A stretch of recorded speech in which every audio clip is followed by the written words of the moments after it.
Hello, legends and super legends. Welcome to Veloharmony Live. We have a very warm day in Houston, Texas. Today, it's probably 28 Celsius, about 85 Fahrenheit, and we got lots of sunshine.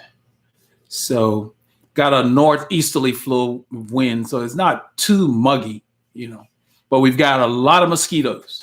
So, welcome to the live session. Been wearing all kinds of mosquito repellent and so forth because they come out, they're hungry, they're biting everybody. So, Daryl Shanks, how are you, my brother? I hope you're recovering well. David Roca. Daryl, I hope that your recovery is coming along well. I dressed light today because it's warm. It's kind of like you guys in California, the weather you have when you leave the beach area and you go inland. It's almost 90 degrees, not super muggy, but hot. Kind of like desert, like dry heat. It got warm quickly. It was cool in the morning, and then within an hour, it just spiked. And so I was outside just kind of scoping out because we had so much rain that I can't do my yard yet because I have a tractor. Well, not a tractor, I guess it's a lawn tractor.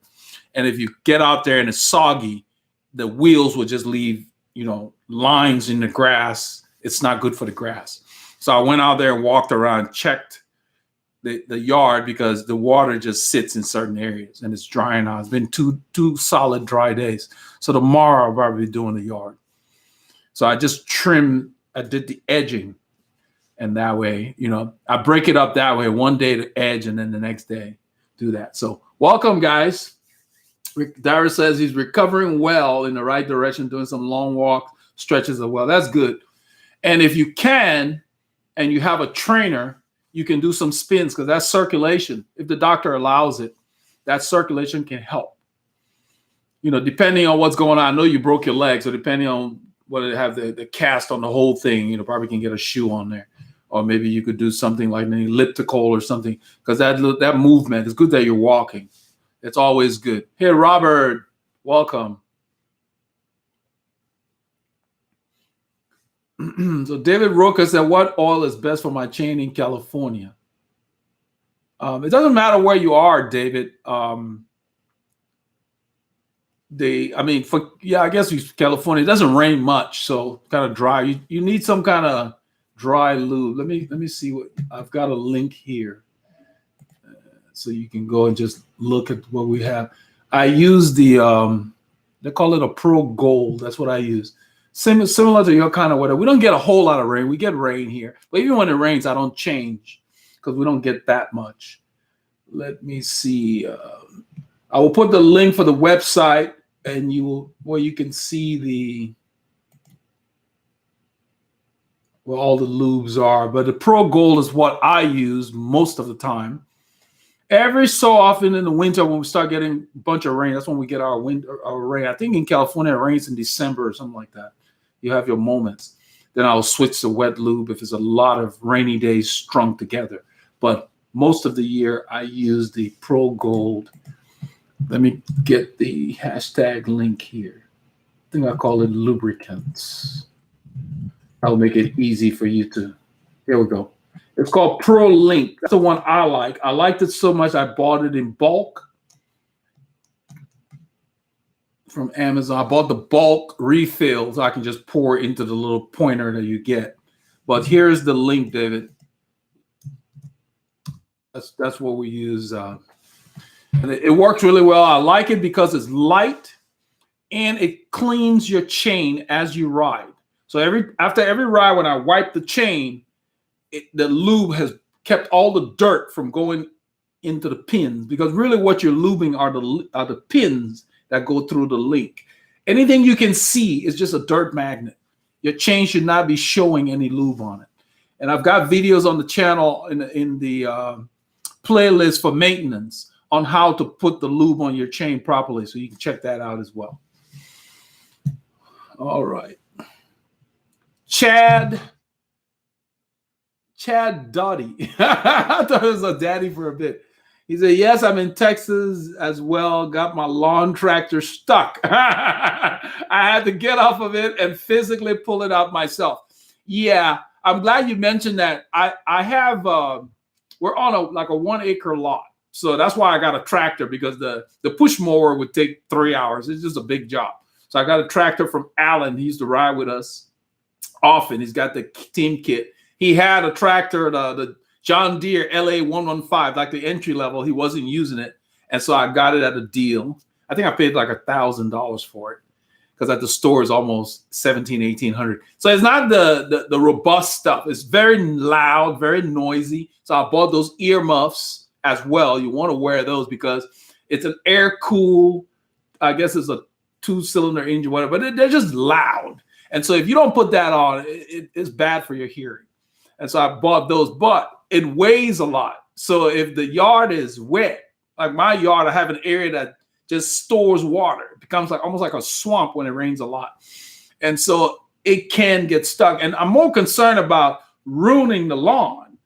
You know, that's the thing, because you can't turn very easily. Like he said, he got stuck. He had to get up and get it out of there. So yeah, so I basically walk it. I need like 3 to 4 days of sunshine before I can do the yard. Then even after those 3 to 4 days, for the kind of rains we've had, I do straight lines, and I only turn on the concrete driveway. I don't turn on the lawn because we've had so much rain. And so, yeah, because the grass is kind of tall now. And so I need to cut it. But yeah, that's what I do to avoid getting stuck in there. So at least you're able to get it out of there. Hey, Jeffrey, welcome.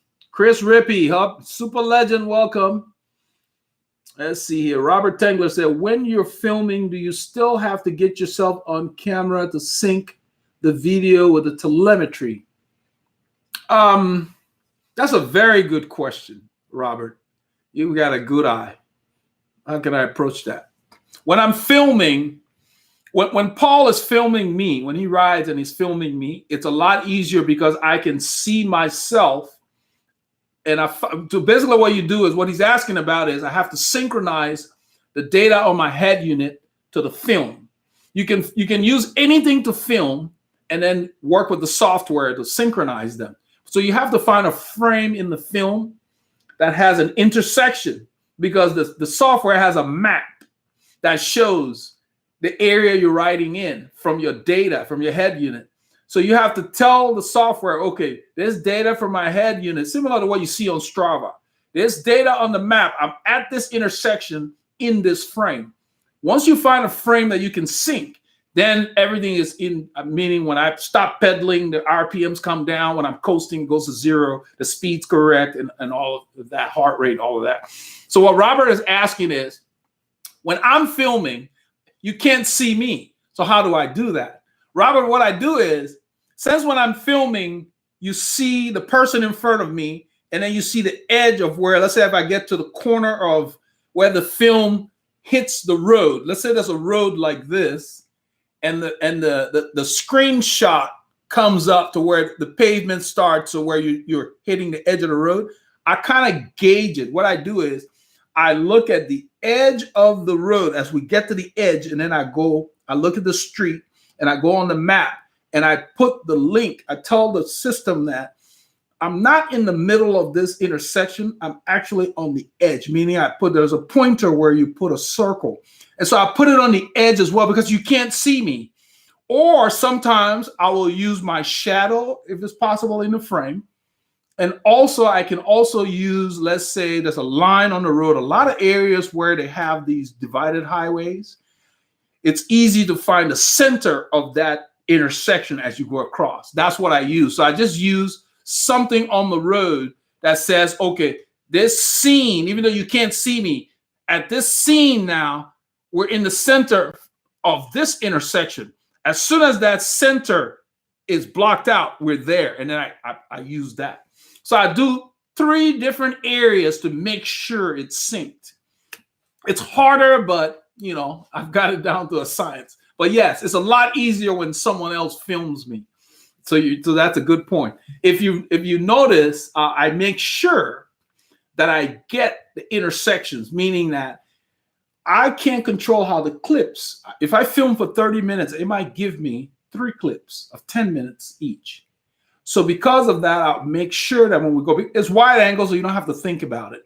But I make sure that we get enough of it covers the whole road, but I get those and I use all the intersections, because on the map, once you find the area you're in, you can kind of drag the film, and then it moves the pointer that says, okay, I think you're here. And you can correct it and say, no, let's start here. So you can change where the map thinks you are. But before I do all of that, I make sure my camera date and time is accurate. Because when you take out the battery to charge the camera, the date on the camera gets out of sync. So once the battery is charged and I put it back in the camera, I synchronize the date to my computer date, make sure the date and the time is synced. That helps the camera try on its own. It's never accurate. It says, I think you're here. And usually you got to kind of move it a little bit. So it always starts in the area and then you clean it up. But yeah, it doesn't take that much time to do. But that's a great question, because yeah, it's harder. So once Paul starts riding with us, it'll be a little easier. But even after he starts, because I don't know what he's been doing, but his training has been off. So when he comes back, he's going to be lagging behind, because I'm riding with the racers now.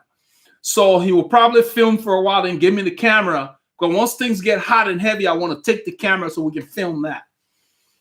So yeah, it's going to take him a while to get back up to that level. But that's cool. That's a great question. Yeah, it's nice. I like dealing with stuff like that. It's a bit technical. And then what I do, once I sync it, then I test it. Is it giving me the grade in this shot? I want to make sure because if you don't sync it right, it will start telling you you're going up a grade when you're descending. Those are the areas I check. After I do the sync, when I think it's right, I go back to the film and I run it. Not manually. You can just you can drag it at speed. And so I drag it and make sure, okay, we're climbing here. Is it giving the grade? Is it correct? So you can sync it and test it. And okay, it's saying we're at this street. What does the map say? I do that. I do spot checks. Because I've seen some people that use the verb edit, and if the sync is off, it just throws everything off. The data is not accurate. And that's part of it. That's what keeps people, that's why we're getting like 1,300, 1,200 views every week. That's what keeps people coming back. They want to see this is a 3% grade and you're holding 37 kilometers or 32 kilometers. That keeps them involved. They want to know what you're doing. That's what's when you're watching the European, like I've been watching the Giro on TIS Cycling. If the commentary is not very good, at least you have the telemetry to kind of keep you involved, to see what these guys are doing, So I use that as well. You're welcome, David. Eric Nell, how you doing, my brother? Child Dottie said you got it right. What did I do? Let's see. Oh, okay. Yeah, we're talking about the lawn. Yeah. We're inundated with mosquitoes right now. So my daughter got bit, I was outside spinning and there's a lady at the park with her kids, because it's a nice, pleasant day, spraying herself. Because Darryl Shanks had mentioned it. I don't know if he heard me during the group ride. I talked about it. We were riding on Conroe Huff Smith Road, and he saw the gutters. They look really good, the gutters by the houses. And he mentioned that, oh, you guys have gutters over there. And then I said, they don't really do a whole lot. They're really good at just holding water. And then the more rain we get, the water, it tries to go, but Houston is so flat that there's no runoff that much. So then you get debris and other things. So the water really starts going, then it builds up and comes over the road when we have too much rain. That's why the roads, some of them are cracked. But that water doesn't go away. It just stays in those gutters by the houses. That's why we have all these mosquitoes. And the city sends out these vehicles. They have a unique sound. And I think it's a sprayer that makes that sound. When you're in the house, you don't even have to look outside. It's the mosquito spraying vehicle that's out there. It's like a whirring sound. They come out periodically and they spray for mosquitoes. Mosquitoes carry diseases, so you got to be careful with them. You don't want them biting. Plus, my daughters, when it bites them, they get welts. So we try to use off and other things, but I found that there's a candle my wife bought these candles that you can light, and it bothers them. So if we're gonna sit outside, just light the candle. It smells good. I forgot the name. That you get them from some health food store or something like that. But it's very effective. You just light it, and they don't like the smell. But this time of year, that's what we have to deal with. Now, in the summer, like June, July, it gets so hot. We're like a desert here. So then all the water will dry out of the gutters so the mosquito doesn't grow. I collect rainwater for my plants. So I have to cover the rain barrel with a screen. Otherwise, the mosquitoes will breed in there. That's the thing. So we do have a lot of standing water. The runoff occurs better from the north side. It's kind of like if you're in a hilly area, you see the water, the streams running downhill. Houston's relatively flat, so the water just sits. It might move a little bit, but for the most part, we have a lot of standing water. So mosquitoes, man, 24 to 48 hours after rain, mosquitoes are everywhere. And we call them helicopter mosquitoes because they're big and they're hungry. So they're very aggressive. So we have to deal with that. But it's not a problem when you're on the bike moving or running or jogging. It's just when you're standing around outside. And for some reason, they don't like my taste, I guess, because they don't bother me. I can be standing outside with my wife and the girls, they'll bite them, not me. And her thing was, she's sweet. That's why I say, yeah, that's cool. You keep that title. They don't bother me because I'm always outside doing some kind of yard work. So that's cool. Let's see here. Jeffrey said, I wear Bose noise canceling headphones. Okay. You wear that when you ride or indoors or what? Probably on your tractor. I guess that's what you mean. Yeah. I just wear the normal. I didn't spend that much. They're yellow. You get them from the steel dealer. I bought the steel. It's a brand, STIHL, the steel combi, they call it. You can put a weed eater in there. You can put different things. So I bought something to where you can change the head, because sometimes when I'm doing the hedges, I just put the scissors blade. They're really nice. It makes it easy. You just go, you can be done instead of those manual things. So I can put that on there. I have a blower I can put on there, and then the trimmer, the weed eater. So one motor, I can attach multiple heads, and it's made by steel. And when I went to get that, the guy recommended I get the yellow John Deere headphones. They're just, well, I guess they're ear muffs, but they work. You just put them on there, very comfortable, nice foam. So I put that on, and then I put on a John Deere cap because he gave me one for free. Or I have, in the heat of summer, I have a hiking cap that is bigger, and it runs off the back of your neck. Because when it's very hot, if you cover your spine, you can tolerate the heat more. So the hat goes from the front with a brim, and it drops down, and it has like a flap that falls over your back. It's really good. And it's all breathable. It's like a screen. They sell them at probably Academy, just any outdoor kind of place. So yeah, when it's summertime, I don't play with the heat. So I put that on to keep that off of you because you're out there. If you're on the mower moving around, it's not that bad. But when you're trimming, you're not moving that much. The sun bakes you. So it's kind of good. When you have the right tools, you can do that. But most of the time, I'll do it later in the evening or very early in the morning, when I decide to do it. I don't like to do it too early when people are sleeping. It's, the lawnmower is very noisy. So I make sure the neighbors are up and about before I get out there. Even the trimmer, I wear the earmuffs when I use them, because any kind of continual sound that's loud can hurt your eardrums. That's why I chuckle when people are driving their cars with the music in there really loud. They're going to be deaf in a little while. Your ears are not designed to do that. If you work in a factory, they make you wear earplugs if there's a lot of noise for that very reason. Like at the airport, all the guys that work in the baggage handling, they wear earplugs. You see people with boom boxes, some of them, the cars like vibrating. I'm like, you'll be deaf in a few years. So yeah, David Pro link for both wet and dry. Sometimes muck off. Yeah. I used to use muck off a while back. I really like the Pro Link. The Pro Link really keeps my chain clean. I like my chain to be clean. So if I'm changing a flat tire, my hands are not filthy. And it's nice when you have clean chain. If you have a flat on the road, you're more apt to get help, in a group. Nobody wants to get dirty when they put on that nice kit. So if your drivetrain is dirty, man, people are like, I don't know, I'll hold your bike. You do the work. Let's see here. Eric Nell, in a fast-paced ride. Let me change the view here. Let's see, Command Plus. He says, in a fast-paced ride, would it be more efficient to stay in a big gear climbing hills less than 0.4 of a mile and say 5% grade while increasing the force, or changing the lower gears and maintain high cadence?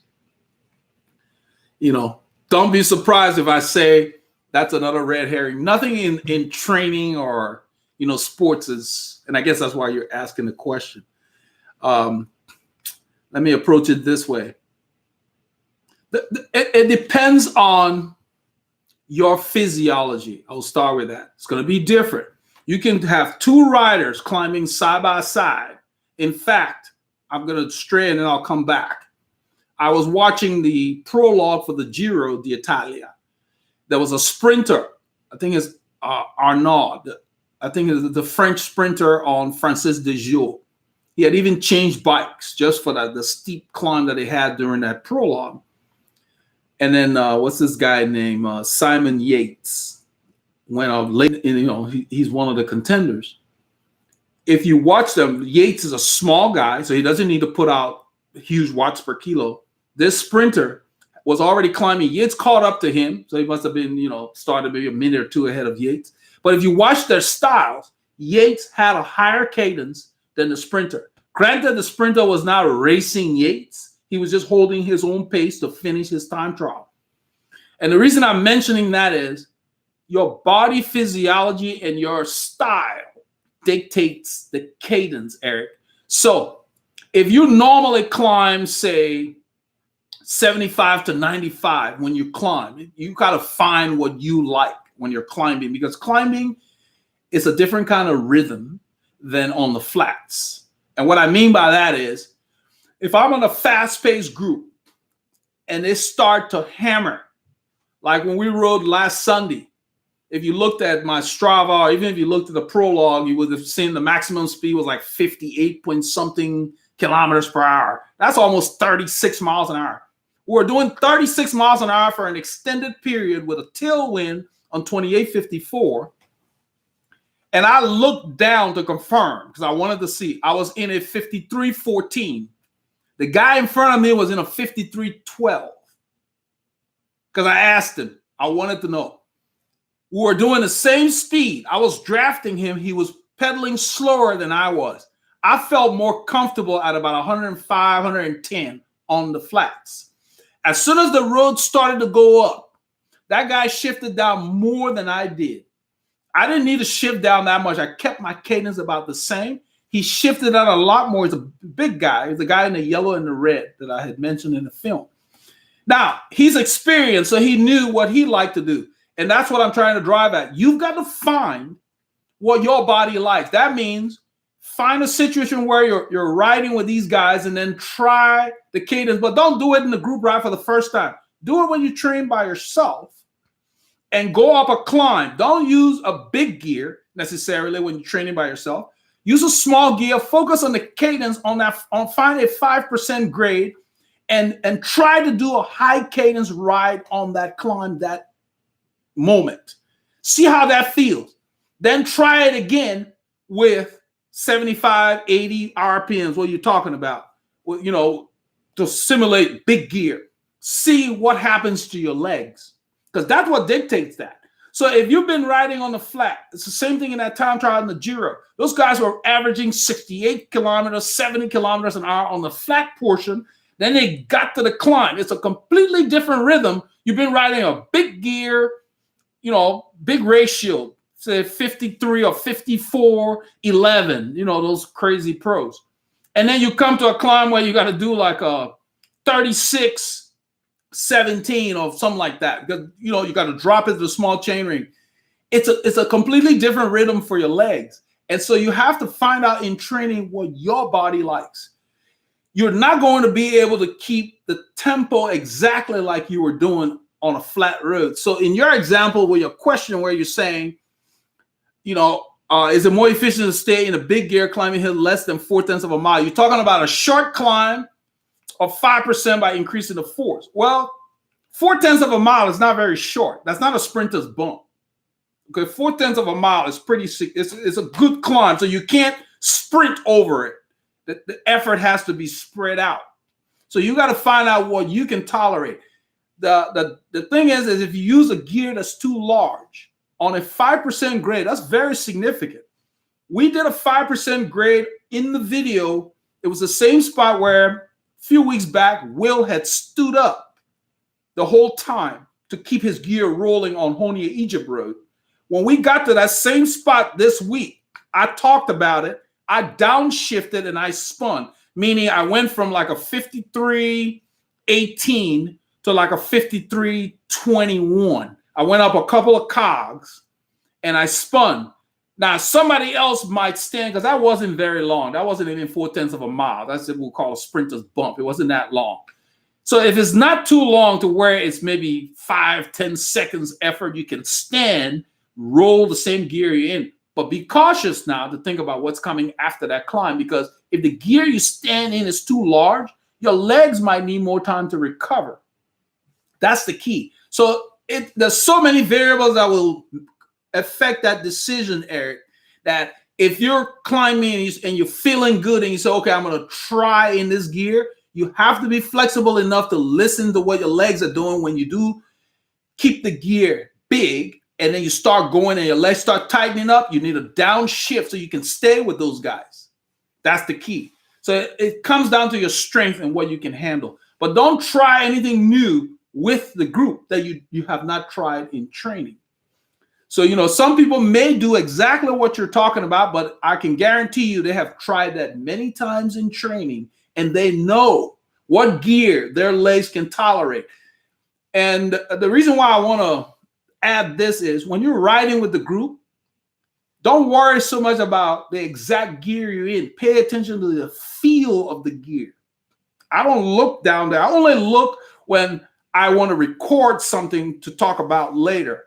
So when you're riding, you don't want to say, oh, I'm in this gear. You don't have time for that. You've got to start to say, okay, I'm going to just stand and see how this feels. And when you stand, I even showed how you can shift while standing on the channel in a video. If you stand and you feel like you're lugging, you should be able to downshift, lighten the load, and let that gear go down a little bit and continue. So you must always be able to make these changes. So your question there really tells me that you need to spend more time finding out. I don't believe it's more efficient to power a large gear versus a gear at your optimal cadence. I don't know what your optimal cadence is for climbing. That's the key. So it's hard to nail the exact cadence. You're better off working with ranges. So when the climb comes, I just try to get into a rhythm that feels good. And for me, it's like 75 to like 95, that range. That's what I kind of strive for, because it's going to vary depending on how you're feeling. Sometimes when you feel like you're gassed, then you shift up and slow your cadence to let you catch your breath. So you got to be able to do all of that. So try it, because there's no one answer. It's going to vary. And even after you find what works for you, it's going to vary from ride to ride based on your conditioning, how you feel at that moment. You're going to feel different throughout every ride. It's never the same. That's the reason we continue to do this. It's never boring. Because last week, 85 RPM might have felt great on the same climb. And then the next time, you feel like you're going to die, because who knows what's going on with your body. It's always different. That's why we use ranges. I hope this will help. It's not an easy question to answer. You're going to have to be finding, because we're always finding out, how am I going today? That kind of stuff. So you always got to be searching, because it's going to vary. It's never one cookie cutter thing from ride to ride or from location to location within the same ride. One point in the ride, you might take a 5% climb differently than later in the ride. Some riders may push early in the ride and later in the ride they start feeling great and they start spinning more. So yeah, so it's always going to vary, Eric. Don't get stuck into anything. That's why I talk about dynamic riding, where you can do all of it, because sometimes your body feels great with high cadence, and sometimes you feel like you're ready to just you're gasping for air with a high cadence, and you've got to be able to shift up and use your muscular strength. So it's going to vary. So I hope that helps you. Hey, Rodolfo, welcome. Robert Tangler says citronella. That's exactly what it is, Robert. We've got them in these. There's a metal container. They've got the candles in there. It's huge. Got a bunch. I keep a bunch in there. Citronella. That's exactly. We got them in the metal holders with the handle, and we got the thicker ones, but they're just that you can just stand on something. Yeah, the mosquitoes don't like them. So I just light them up, put them on the deck right next to me, and sit, and they don't like it. It bothers them. But that's exactly what it is. I think they have plants. I remember going to the nursery one time, and they have plants. And what I also did at the front, I put rosemary in the front of the house. I just planted it there because I cook with rosemary. You can use it for seasoning. And I had bought it in the pots. And once they got mature, I planted them on either side of the stair in front of the house. So instead of Christmas trees, I got herbs. Because my belief is if I'm going to be nursing a plant, I need to be able to eat it. So, and the mosquitoes don't like the rosemary that much. And so, I think I would get some citronella plants and put them in the back. But yeah, anything like that so they can stay away. Because some people have sprayers on their deck that sprays a certain kind of mist, and it bothers them. So they got different things that people do. But we breed mosquitoes down here, and they're aggressive. They're huge. Hey, Jamal, welcome. Aaron Powell, blast from the past. Welcome, Aaron. Let's see here. Enzo T says Veloharmony Group, Eldred, before a big ride, 100 miles plus. How do you prepare? You got to ride. Just put more time in. I know one must eat and hydrate, but is there anything else I should be aware of? Just do the same thing you do when you ride, when you prepare for it. I mean, it depends on what your goals are. I don't like to focus so much on miles. I know 100 miles like a century, and everybody's kind of stressed with that. Focus on how long it takes you to ride in your endurance pace for 1 hour. So let's say if normally you ride 1 hour without stress, strain, whatever, and you cover, say, 22 kilometers. So now that's your average or your range. You know, it's going to change depending on terrain or whatever. But get a general idea of what pace your 1 hour pace comfortably in zone 2 is. And that's what you build on, and you just add the hours so that you should at least be able to do half of that 100 miles in training before you go and do an event to prepare your body for that. That's the key. As far as if you want specific plans, I'm rolling out some plans in the next week or so. I will have all the plans. I decided to build some plans where I call one the panic plan, where your mate invites you to go to a ride and you haven't been training that much. I'm going to build a plan to where you can quickly get in decent shape to do, let's say, a 50K ride. Or you've been messing around, sitting on the couch, and I put a training plan together to where you can go from the couch to do a 50K ride, the couch to 50K in 8 weeks or whatever. So because people have been sending me notes like Enzo here on this thing, but they've been sending things from the channel asking for plans to where it's not 12 weeks, it's not whatever. You know, I've been goofing off. How can I quickly get ready for this event? So I'm designing stuff like that. It's going to be coming out. So Enzo, look for that on the website. It'll be under the training plans. It'll be there. You can use something like that. But if you've got a big ride coming, start doing the same time it will take you to do the ride. You don't have to ride 100 miles in training to prepare for 100 miles. And what I mean is, if you think it's going to take you, say, 5 hours to do the ride with whoever you're going to ride with, or 6 hours to do the ride, you should be able to do at least 3.5 hours solo in preparation, because it's hard to do the same speed solo unless you're really motivated that you will do if you're going to ride with a group or whatever. But you need to at least be able to do half of that comfortably, and then you can do the event. Now, as far as eating, the same way, the same frequency of eating on your own, the same kind of foods. Do not go to the event and start trying stuff they have there. If you must try, if they have freebies, put it in your bag, take it home, try that during your training. Eat the same foods that you were eating when you were preparing for the event so that you don't have any surprises. You don't want to have stomach problems on a big ride. Don't try any new foods. If they have stuff that you've already been eating, then fine. But that's not the place to experiment. Even with the drinks. So a lot of riders will just do the water that the people offer and they have their own. Like I carry my own Vitalite mix and I just drop it in the water and mix my stuff. You know, if they have Gatorade or whatever, yeah, that's fine. But a lot of the rides I've been to lately, the Gatorade, they mix them too weak. It's not like a real thing for those of you who use Gatorade. But carry your own stuff when you go to these rides. And then take the free stuff, put it in your bag, and you can try it when you get back home. You know, but that's just prepare for it and do the time. Do at least half the time you think it will take you. So a Century might take you 5.5, 6, maybe 6.5 hours. So you need to do 3.5 hour rides on that same day. So if the event is going to be on a Saturday, start doing a few weeks out. Every Saturday, try to do long rides. That's what it takes. And you know, mimic what you're going to run into.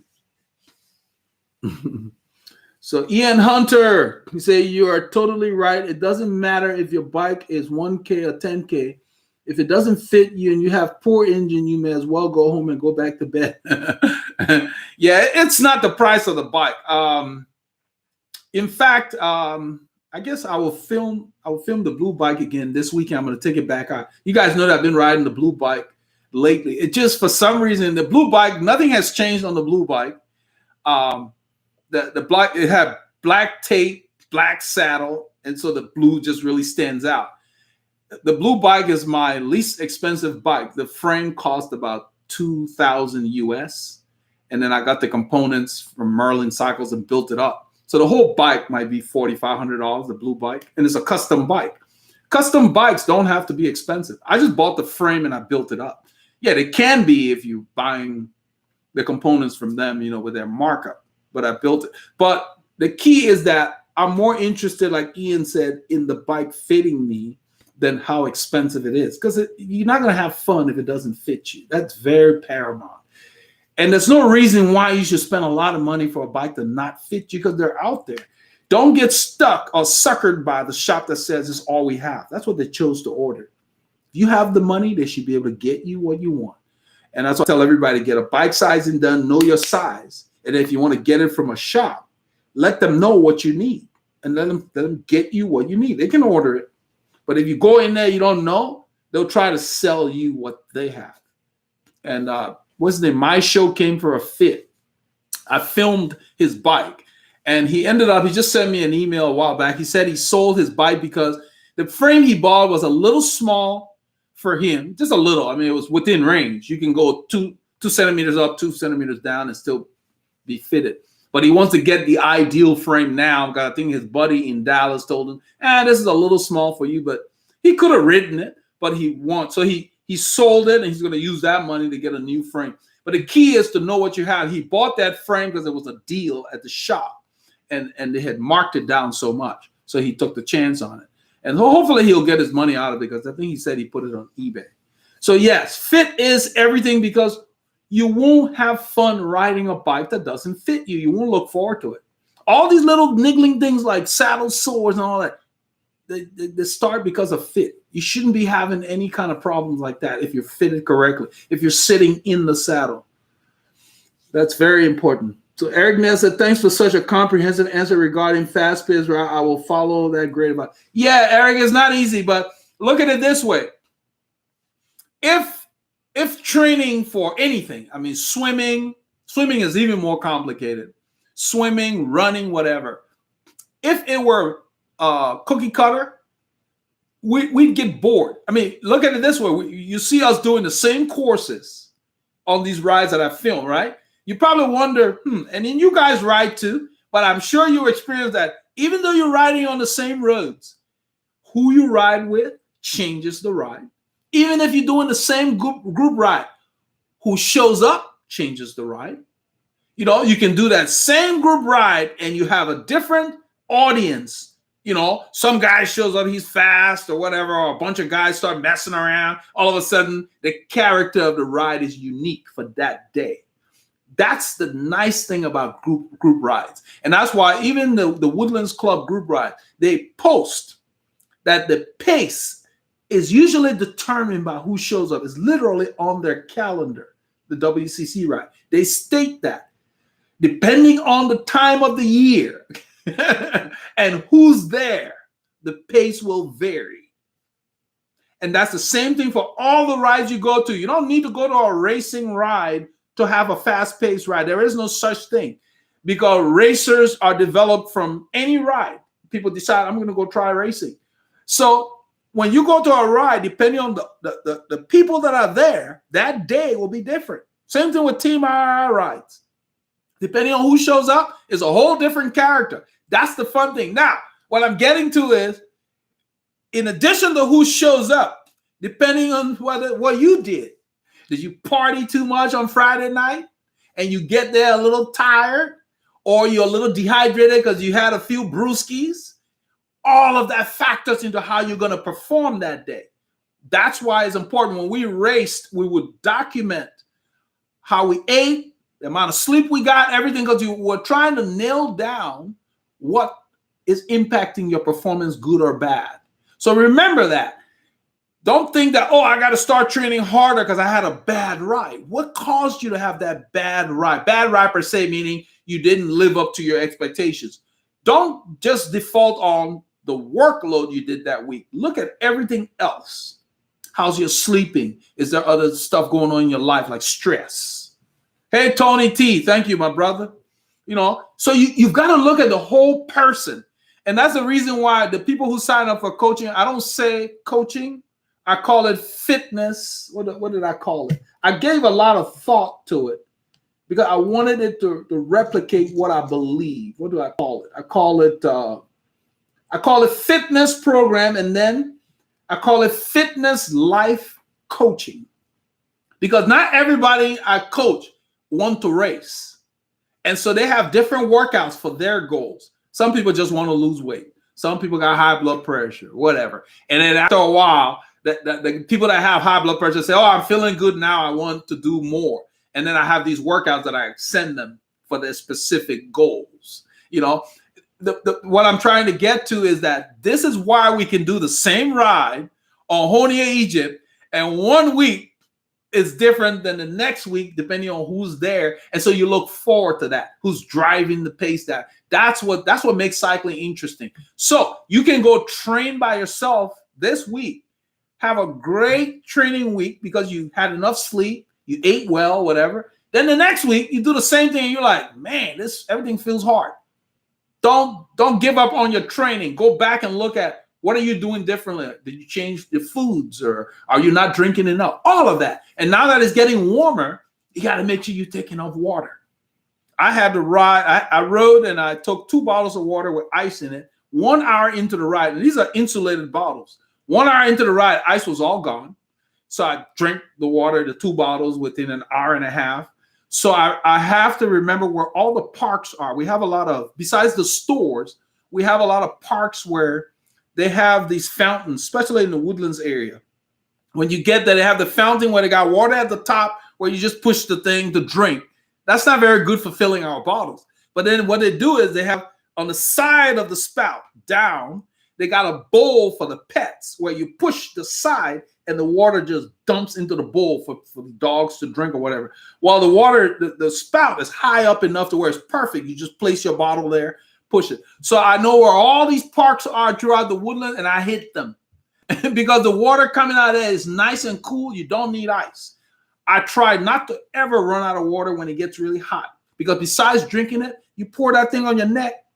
Because I like my ride. I like to get quality on the days I'm trying to do certain things. I don't want to be, you don't ever want to run out of water on a hot day. It affects your performance. It's not good for the body. Okay, so that's the joy of our sport. And it's not just cycling. Whether it's cycling, golf, whatever, it's the same thing. You know, golf is more of a skill sport, but depending on what the wind is doing or who's playing in front of you, how fast or slow they are, that can affect your day. Those of you who play golf, you know what I'm talking about. I've tried it. It's just too slow for me. I found that I like to sweat and I like to breathe hard. So I'll run or swim or do stuff like that before I play golf and stuff like that. Golf is a game that you can never really master. It's something. And it's the same thing with cycling. You don't master it. You get out there, the wind picks up, same course, kick your butt that day. Your same course because the wind picks up. Or it's just too hot that day and you're just not feeling great. So you got to know how to tone it down and drop the gears. That's the reason why I don't focus on average speed. It doesn't matter. You can ride in a group and they be going slower and you're struggling based on the terrain or, like Eric said, 5% grade or something like that. You got to pay attention to where you are, what's going on with you that day, and not worry about, I expected to do this. No, it's going to change. Every day, every week is different. We'll go up Honia, Egypt at Leah Drive. Sometimes we'll do 32 kilometers an hour. Another time we might do 27. It still feels hard. But the reason it's 27 today is because we got that wind in our face that day. That's why you don't want to look at speed so much. Effort is really important. And then even with heart rate that I train with, you can't depend on that because the heart rate's got to catch up. That's the positive about power meters for those who can afford it and are using it. The watts are the watts. That's the single thing about power meters. I don't like to harp on that so much because I think it's very important. The pros that use power meters still rely on feel. You got to pay attention to how you're feeling because the power meter is just telling you, okay, you're doing 300 watts, but you got to do that 300 watts first. So you got to pay attention to how you feel. I kind of get it. Training gets me excited because it's a science. You never master the sport. And that's why we love it. That's why I go out every day because it's always different. All right, let's go over here. Dave Faga, how often do you take gel in a long ride? Good question. I do the gels. I'm not going to focus on gel. Food. I ingest food at least every hour. Okay. And the reason I said at least, sometimes I might do it more depending on how hard the ride is.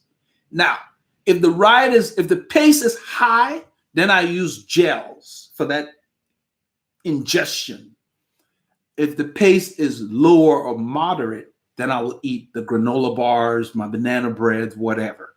Okay. But every hour I got to put something in there. In fact, when I leave my home, I ingest a gel in the morning because I leave so early. I don't normally eat at that time. And I'm glad you brought that out. I don't know if I should make a video about that because somebody talked about fasting. Fasting and said, I ride early in the morning. And what are your thoughts on not eating before an early ride? I don't consider that fasting. If you don't normally eat breakfast till, say, 8 a.m., wherever your time is, wherever time zone in the world you're in, if you don't eat until 8 a.m. and you get up at 6 to go for a ride, you don't need to eat. You don't eat normally. You may just take a drink. Let's say you're doing a 1 hour ride. Let's cap it at 1 hour. Because anything over an hour, then you can kind of run out of energy easily. So let's say you're doing a 1 hour ride. I don't consider that fasting if you want to do an early ride before breakfast. That's actually a good way to lose weight because you go for a ride before you normally eat. And after your ride, you go and have breakfast, get ready, and get into your day. All that energy from the ride will burn the calories throughout the day. I don't consider that a fasted ride that they call it. What I was talking about in one of the videos I made that he was referencing was I said, it's not healthy to not eat lunch during your lunch ride when you normally eat lunch at noon and you're riding at noon just because you're thinking I'm going to lose more weight. That's not good. That's like trying to drive your car with no gas in the tank. That's not healthy for your body because your metabolism will slow down and your ride will not be as robust anyway. You're not going to lose more weight, in my opinion. You may lose some water weight if you weighed yourself right after, but it will come back because you're going to binge. So what I mean is that don't skip meals, And what this gentleman is asking about is that during a ride to not bonk, how often do I take in a gel? And I had mentioned in some other videos. My process is as I'm leaving especially on Saturdays, I know I'm going to be riding long. I'm going to be riding hard. I take about 4 gels. I have 3 banana breads in a bag. Then I have like several granola bars. I pack a lot of food. So I have, 7 or 8 things to eat because that's more than I need for the 6 hours I'm going to be riding. And I always have money. And if you want to take your credit card or whatever. And the reason I have money is there are times when I'm riding and I just want some electrolytes during the ride if I don't take my own powder. So it's good to stop at a store at the stops and fill up my bottles with stuff. So I always have some money for that. But for the most part, you want to have food to where every half hour you're eating something so you're not behind. So as I leave the house, I ingest a gel because that's not my breakfast time.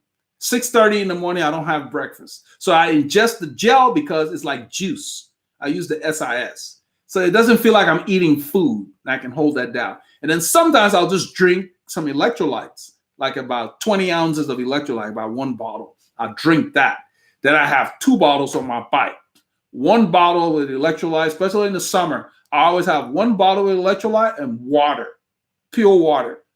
I always carry water because if you get sweat in your eyes or whatever, you can always wash it. I always have pure water. But the main reason is that I don't want to just do electrolyte because sometimes in a long, hot ride, water just feels best. So I always carry both of those. Now, when I say I carry, they don't just sit on the bike. If it's hot, I'll drink that as quickly as possible because I'd much rather have the water in my system than sitting in that bottle, lugging it up the road. So don't wait to drink. So every 15 minutes, drink something as a gauge. And then 30 minutes into it, eat a little something light, The reason why it's important to decide what you eat is if the intensity is high, take the gel. You don't want to use the energy in your body to digest food when you're going hard. The gel is better because it does not require a lot of digestion. And within 7 to 10 minutes, it'll be in your system. You'll get the use of that energy. Try not to eat before the very hardest parts of the ride, meaning there's a climb coming, throw the gel in before the climb. Maybe 5 to 10 minutes before the climb. Throw the gel in if you know the course. But don't wait till you're on a climb to throw something in. You need the blood go into your muscles when you're under pressure. So I hope that helps. There's no hard, fast rules. So what I always like to tell people is if you think about food while you're riding, eat something. Because your mind will tell you. If you think about water, drink something. Don't put it off.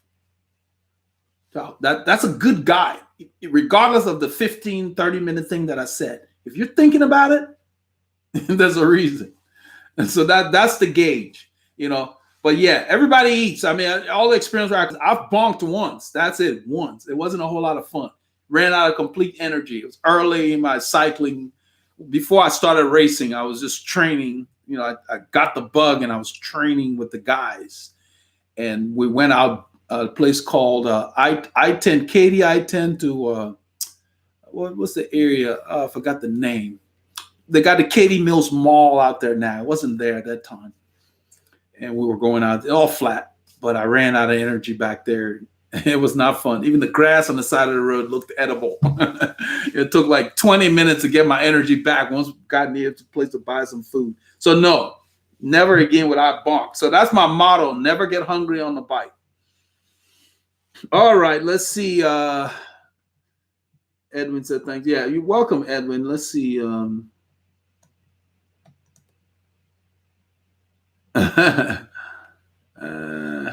Noah Sanchez. I'm trying to make sure I don't miss anybody, so I get caught up here. I went off on these things because this is a very good topic. And the reason these topics don't get old, it's always going to change. There's no rules on how much to eat, how much to drink. It's going to change with the temperature, the humidity. So don't worry about nailing things down. Just know that don't wait till you're thirsty to drink, because then you're a little behind. But if you're thinking about it, drink, eat. Always I never want to get home hungry. You don't want to do that. We got another tough chat. John Hill. All right. Thank you, John. Let's see here. So never use your motto. Never get hungry or thirsty on the bike. I think what's his name? George Hincapie uses that as far as food. to never get hungry on the bike. So I pack a lot of food. I buy the SIS gel on sale, and I have them here. And then I also make peanut butter sandwiches. I cut them bite sizes, put them in my wife buys these snack plastic bags. They're short. They're Ziploc. You can squeeze them. There's no zipper. You just kind of squeeze them. But they're short. They call them snacks. And I put the little bite sizes, I line them up so they can sit in your pocket straight up. So you can line them up. That's what I do with the banana bread. But you can make peanut butter sandwiches. Now I'm making sandwiches with, they have this cheese. It's in flakes. They're real thin. And it's a mozzarella, but I don't know what the brand is. I got it from Walmart. And I tried it, and I really like it. It's very light, almost like goat cheese, but it's in flakes. And what I do is I use the honey wheat bread, put a little bit of mayo, and then honey mustard. I like that on there. I don't put any tomatoes or anything on a rye because it would get mushy. So that, and then I put turkey breast on there, and then put the maiden, and then I cut it into little bite sizes. Carry that. When you don't have to eat that on the bike, but when you stop, let's say, and you eat, it's such a nice variety than just the gel. You don't want to just do gels for long rides.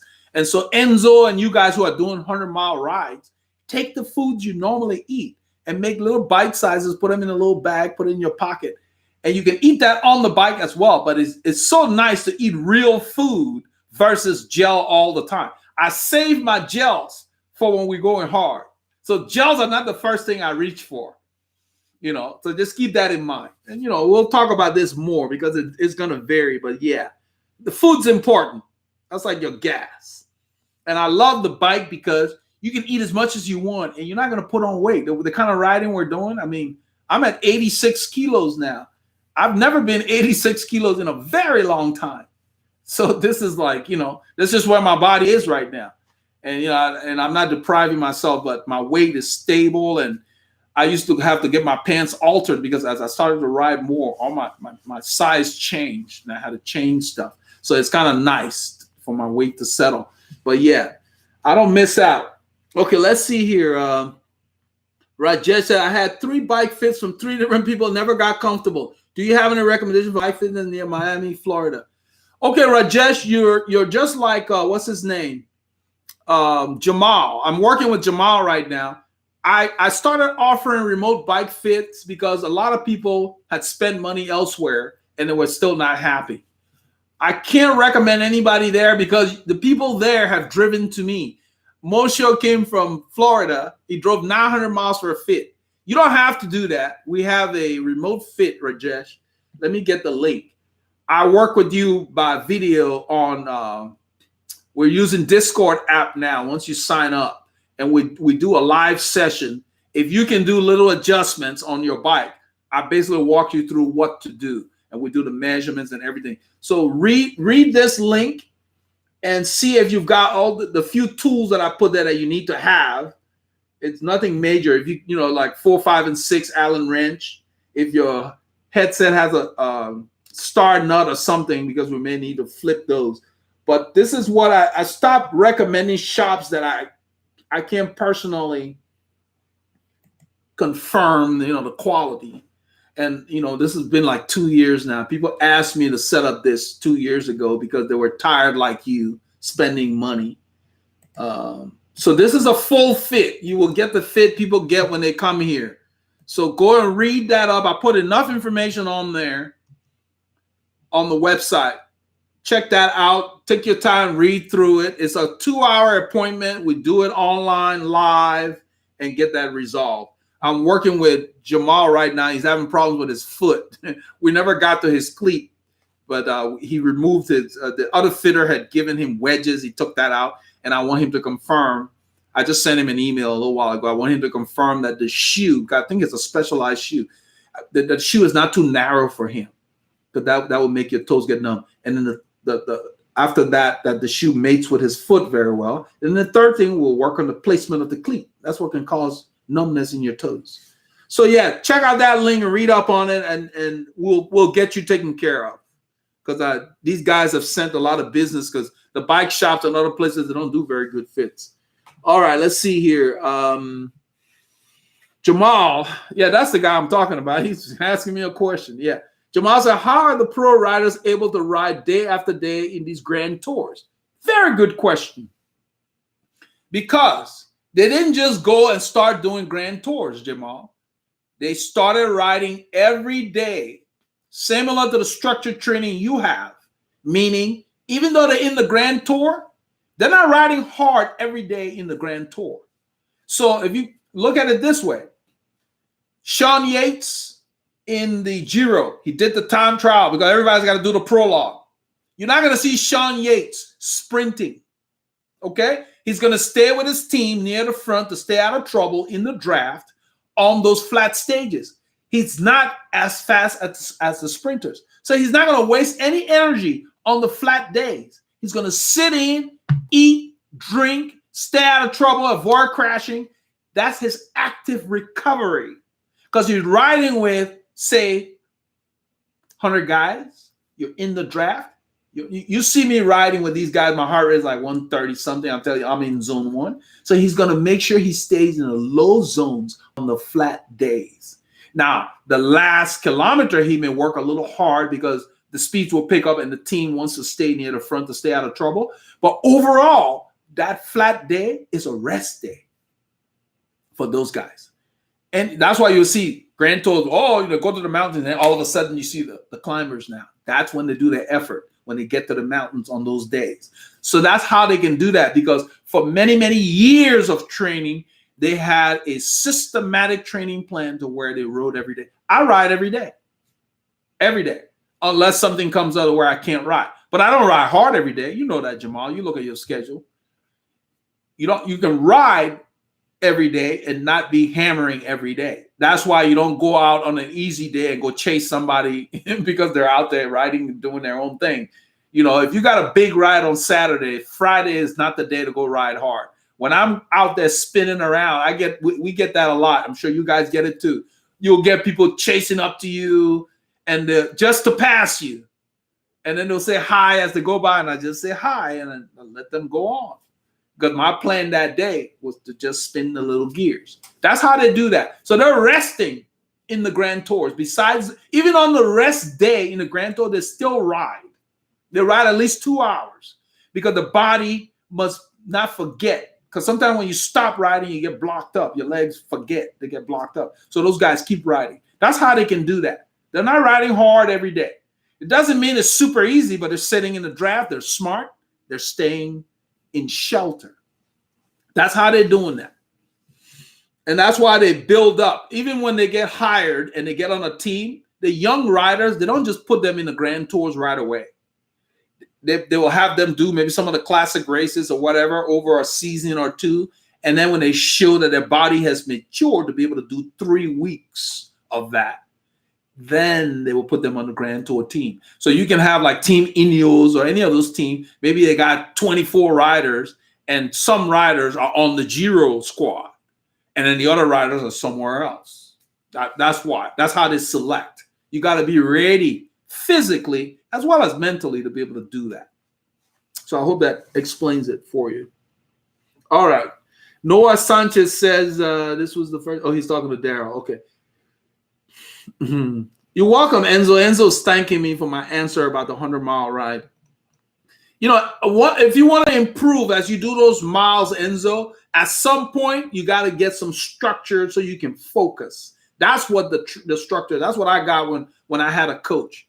I catted up so much quicker when I realized that I couldn't just go out and just ride, you know, and that's when I started moving through the ranks, you know.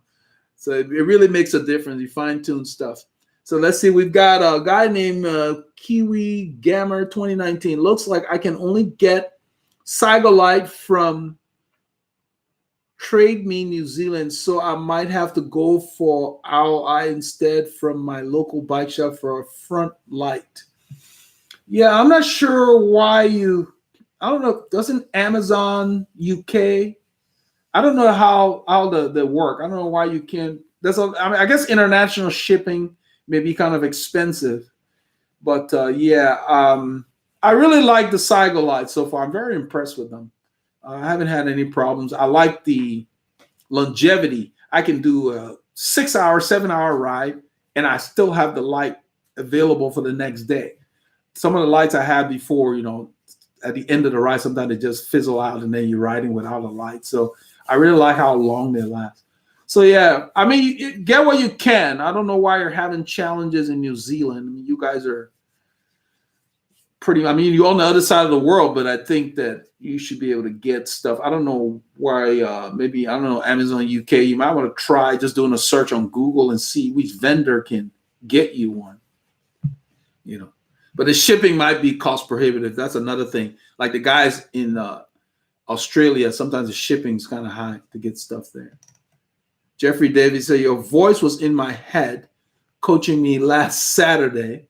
I had a great fun though and was well prepared. Well, that's good. That's good. If I read that correctly. Let's see here. Edwin Acosta. Thanks for all your great advice. You're welcome, Edwin. MRE 34. I haven't seen you in a while. So hello, Web Super Legends. Hello, Legend. Welcome. He says golf is very expensive. This is MREOPE 34. Yes, golf, the clubs, the good clubs cost money. And then you've got the membership fees and all of that. Yeah, it adds up, But if it's your thing, I mean, what are you going to do with the money? If you can afford it, you can't take it with you. My favorite phrase is, you'll never see a Brinks truck behind a hearse. So if you got it, yeah, spend it on yourself. That's how you put up with these jobs that we have. Some of us don't really like our jobs that much. So you treat yourself and then you can tolerate that. But yeah, but golf is a sport that the top people, it takes a lot of discipline. It's a sport of skill to get that ball where you want it to be. And you got wind and you got different terrain and different things, So you got to be able to hit a bad shot and come out of there. It takes a lot of fortitude. So besides the game itself, I think it prepares you very well for life. You have to have a strong mind. It's the same thing with cycling. When the pace gets hot and your legs are burning and your breathing changes, you have to decide, I'm hanging in. If that was your goal, to work hard that day. That's the key. That's the reason why, riders in the know don't say, oh, yeah, this person got dropped. That means I'm better. No, it got nothing to do with the person that got dropped. You got to look at your performance versus your last performance. That's what matters. It's not based on the other people. That guy may have just said, I'm only going to do 5 minutes hard today and decided, I'm going to let these guys go. Doesn't mean anything. They're getting ready for other things. The pros, since, somebody asked about the pros will use races to prepare for other races. So when they're doing a preparatory race, they don't kill themselves. They go and test to see how they're going. How's my form? So, and then sometimes they'll do a race in preparation and they're going really well. They end up winning the race. Fine. But you can't gauge yourself by, oh, wow, I won Liège-Bastogne-Liège and Chris Froome was off the back. That means I'm going to win the Tour. No, are you a Tour rider? You may not be a Tour rider. That's what I'm getting at. All right, let's see here. Let's try to get through these so we can wrap this up. Hey, Cycle Jockey, welcome. He meant a live feed. Well, good. We're a little over. We're going to wrap this up. Let's see here. The girls up with rope and duct tape. I don't know what that is, so we're going to remove that. All right. California is a large state. The southern part rarely gets rain. Yeah. And so is Texas. Our West Texas, Midland, like a desert out there. Houston's kind of southeast. We're near the Gulf. So all the fronts from Canada comes down the center of the country. Then it goes east because the jet stream. That's why we're getting all this rain this time of year. It comes down. It starts here. Then it starts moving Louisiana, Alabama. Then it might go to Virginia and D.C. and so forth in New York. That's because the jet stream running that way. That's the thing. You're right. California has areas that don't get a lot of rain. But California has such beautiful terrain. You have a lot of mountains. So if you live in like San Diego and stuff, you can start, the Pacific's right there. It can be really cool. And then you start riding and you go inland and it's hot. So you got a shed. So a lot of guys in California in that area, they use arm warmers and stuff because things are going to change. That's the thing. Yeah, California is large. So Texas is a big state. So Texas is about the size of France. You know, it takes forever. It takes like 10 hours by car to get to New Mexico if you go west from here. Let's see. That's fine, Noah. No problem. He said he was responding to something earlier I'll talk about. So MREOPE34 says he overeats mainly because he's burning calories like crazy. So I need to tone it down on eating and eat well. I'm glad you mentioned that, but look at it this way. You should always eat well. I mean, think about it. Would you put crappy gas in your car? It'll hurt your engine. You know, let's say you got a car that says you need 89 octane or more. Would you put less? You're not going to be saving money. And some of the engines are set up to where they can retard on their own and so forth. But the analogy I'm using is the money it costs to buy quality food, it's about the same as the junk stuff. Now, the funny thing is, I always tell my wife, let's talk about McDonald's. You know, they sell a lot of stuff. You know, they advertise more than billions are sold. But the thing about it, they tell you, they call it junk food. And it always blows my mind because, you know, I didn't grow up in the U.S. But if somebody says I'm selling junk food and people line up to buy it, you always wonder, do they know that the person said they're selling junk food? So you should always eat well, man. You know, why spend the money and buy stuff, you know? And eating well, it's not that challenging, you know. Just you need the basic stuff. You need some starches. The starches give you the energy you need. And then you need some protein and so forth, you know. So if you're getting meats, let's say you're going to make a steak, get the cuts that don't have a lot of the fats so you can get the meat. Why spend your money on the cuts that have a lot of fat? Because a lot of people preparing the stuff will cut the fat out anyway, you know. But when they weigh it with the fat. So get the right kind of cuts. And you'll be good to go. Let's see here. Dave, you're welcome. Dave is thanking me for the food explanation. You're welcome, Dave. It's not set in stone. It's gonna vary, but you know it's important though. Yeah, you're not gonna see too many experience ride. You're not gonna see an experience ride without food on them when they're riding because they've been there, done that. You have to feel. In fact, when I come home, I always have food in my pocket left over. I much rather have food that I didn't eat than to run out. David Hefferman, I learned last year to watch the carbs off the bike. This year, I'm down 15 pounds by cutting table sugar. Yeah, that's, you know, when I was growing up, my mom used to call sugar empty calories. So, you know, we have people that have horses and then some of them would give the horses sugar. And a lot of people that are really into it, they're like, nah, don't give them all that sugar. Give them an apple or something like that. The reason they call them empty calories is they don't last. They don't have a lot of nutrition, you know. So it's like you want foods that will feed your cells, because when you eat food that doesn't feed your nutritional cells, what happens is in a short while you're hungry again. That's the key. Edgar Cole. Super chat. I got to go to him. He said, hello, Eldred. I've missed a few weeks and just wanted to say hi. I'd have more to say, but you caught me stuffing my face for lunch. Lunch, huh? Where are you? Let's see, lunch. Let's see. It's 6 o'clock here. You're having lunch. You must be, if you're in the U.S., you must be somewhere west of us, I guess. Well, thanks, Edgar. Good to have you back here. Yeah. So, yeah, it's easy to lose weight. I think you just have to look at the condiments that you get, especially if you eat out. A lot of times when I eat out, I make sure they put everything on the side. I don't let them put all the sauces on the food. Then I can decide how much I want to add so I can taste the food. So yeah, it's good to, it's important. So MRFC says his doctor says I have to get to 175. You're 5'11", 225. I was 280. Wow, that's good. A long time ago, I used to be 235. I lost quite a bit of weight over time. Yeah, you're on the right way. You can get there. What you need to do is increase your activity. I mean, I have a lot of people I coach that are trying to lose weight. Increase your activity. So even if you have the same caloric level, by increasing your activity, you will burn it. That's the key, to start there.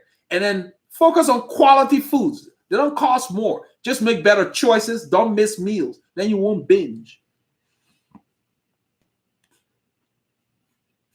Now, the key is that you say, I'm going to cut out sugar, period, and carbs. I'm not sure what that's based on. You need carbohydrates for energy, even if you're sitting behind a desk.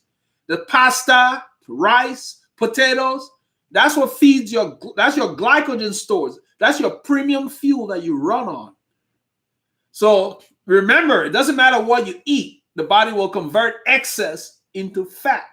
The key is to have no excess. But if you don't have a lot of carbs, you won't have that energy you need to keep going. Keep that in mind.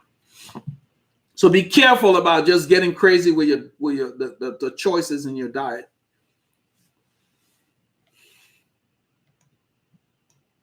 So let's see. James LaFleur, he says, "What's your opinion on teens like Swift and the Sufferfest and other computerized training plans?" I think he meant Zwift. Yeah, I made a video about Zwift. It was controversial. I'm not going to bother giving you the link. If you're interested, let me see. Maybe I can find it. But computerized training plans are not going to work for you. Whoever wrote the program did not know you. So you need a plan that's catered to you, your body, your goals, your zones. You got to get your testing so you can get your zone. It needs to be more specific, because the computerized plan does not know what's going on with you, your diet, and so forth.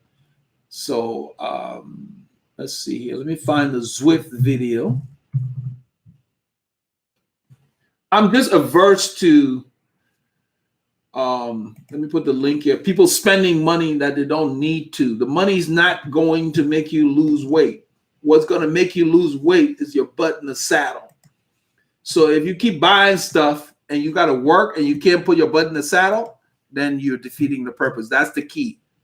So as a premise, that's the link to the Zwift video that I made.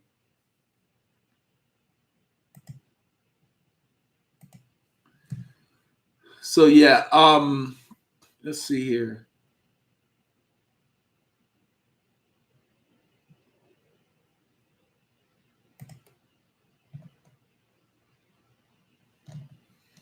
So yeah, the computerized stuff is too cookie cutter, because the person that wrote the program didn't know you yet. Review that video, how my take on Zwift.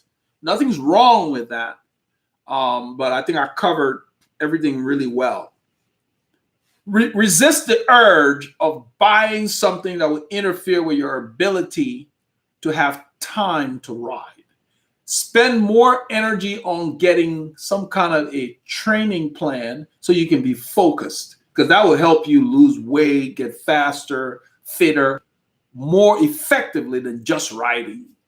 That's what has worked for me, and that's what works for the people I coach. You need that focus. So when you go out, you know what your plan is for that day. So when I say I ride every day, I ride at different intensities every day. So before I leave, I know what I'm doing.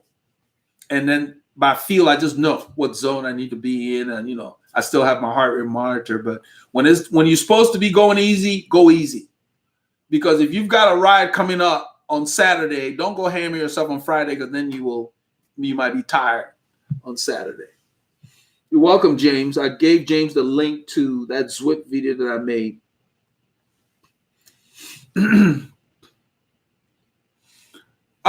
Somebody says, yeah, Zwift makes more people spend more time in the saddle.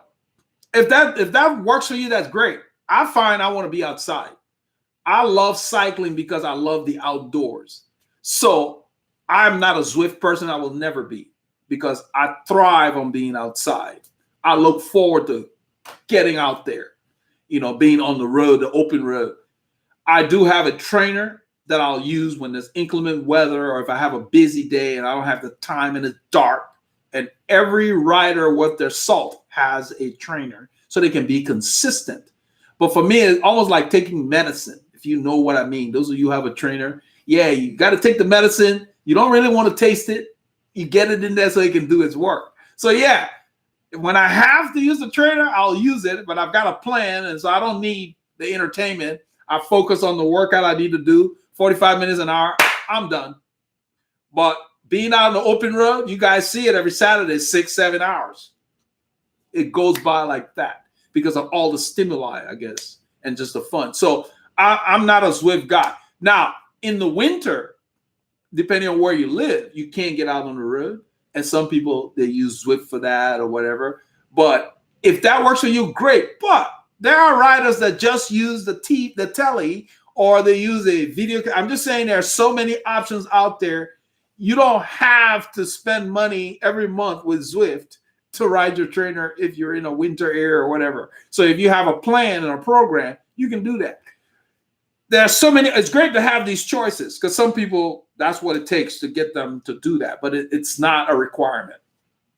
You know, it's getting to where you have to make the choice to say, okay, this is working for me. So yeah, you sign up with Zwift and you're using it. That's great. But some riders will use Zwift in the winter and then turn off their Zwift account when the weather gets better because they much rather go out depending on where they live.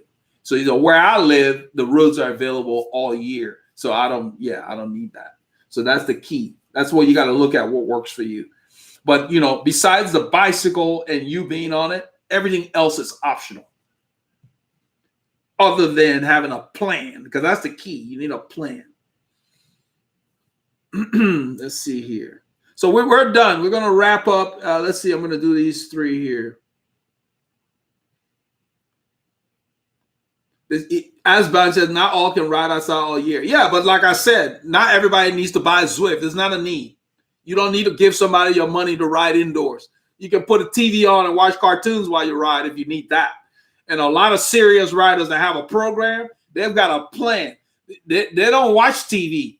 They've got 5 minutes at 95 RPMs. Spin for 10 seconds. Then they got to do this. They've got structure to where they don't need anything. Zwift is not a need. And it annoys me when people like to say it is. It's a business. They're selling something. If you want it, buy it. That's a choice. It's not a need. You don't need Zwift to ride your bike, indoor or out. What you do need is to know what workout you want to do, and then you focus on that. If you just want to spin, you can just sit on your bike and watch cartoons, or you can sit on your bike, watch the news. People have done it for years. Zwift just came along, and it annoys me when people want to act like everybody's got to have Zwift. No, there's nothing that everybody needs to ride the bicycle other than a bicycle. So let's get that clear. All right, let's see here. You guys take care. We're done.